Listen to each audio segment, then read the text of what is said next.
இன்னைக்கு நம்ம எதை பற்றி பேச போகிறோம் அப்படின்னா வந்துட்டு காக்னிட்டிவ் பேசிஸ் பற்றி பேச போகிறோம். காக்னிட்டிவ் பேசிஸ்னா என்ன அப்படின்னா திங்கிங் எரர் அப்படின்னு சொல்லலாம். திங்கிங் எரர்னா என்ன, இப்போ நம்ம டே டு டே வந்து யோசிப்போம்ல, அந்த யோசிக்கிறதுல இருக்கிற திங்கிங் எரர் தான் வந்துட்டு காக்னிட்டிவ் பேசிஸ்.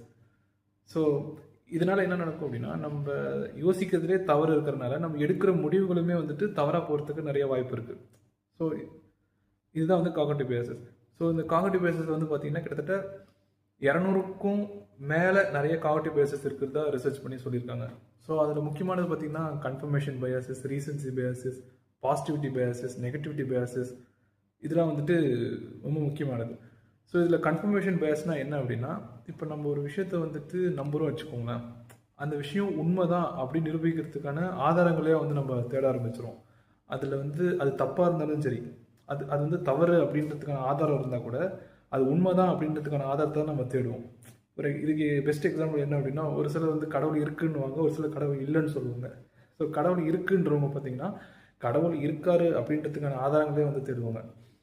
கடவுள் இல்லைன்றாங்க பார்த்தீங்களா, அவங்க என்ன பண்ணுவாங்கன்னா கடவுள் இல்லை அப்படின்றதுக்கான ஆதாரங்களையே தேடி வந்து காமிப்பாங்க, பாருங்க இந்த கடவுள் இல்லை அப்படின்ற மாதிரி சொல்லுவாங்க. ஸோ இதை வந்து கன்ஃபர்மேஷன் பேஸ். இன்னும் வந்து ரீசன்சி பேஸ்ன்னு சொல்லுவாங்க. ரீசன்சி பேஸ்னா என்ன அப்படின்னா, இப்போ ரீசெண்டாக நடந்த விஷயத்தை மட்டும்தான் வந்து நம்ம மைண்டில் ஞாபகம் இருக்கும். ஸோ பாஸ்டெல்லாம் நமக்கு ஞாபகமே இருக்காது.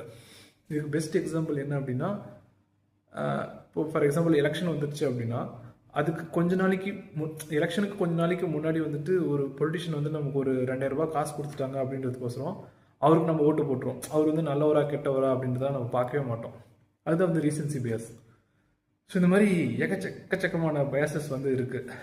ஸோ எனக்கு என்ன பயாசஸ் இருக்குது அப்படின்றத வந்துட்டு நான் ஃபஸ்ட் கமெண்டில் போடுறேன். ஸோ உங்களுக்கு என்ன பயாசஸ் இருக்குது அப்படின்றத நீங்கள் நெட்டில் சர்ச் பண்ணி, ஸோ அந்த 200 டைப்ஸில் உங்களுக்கு என்ன இருக்குது அப்படின்றத சர்ச் பண்ணி போடுங்க. ஸோ இதில் வந்து வெக்கப்படுறதுலாம் ஒன்றும் இல்லை, எல்லாருக்கும் திங்கிங் எரர் வந்து இருக்குது, சரிங்களா? ஸோ நமக்கு என்ன இருக்குன்றத போடுவோம். பை.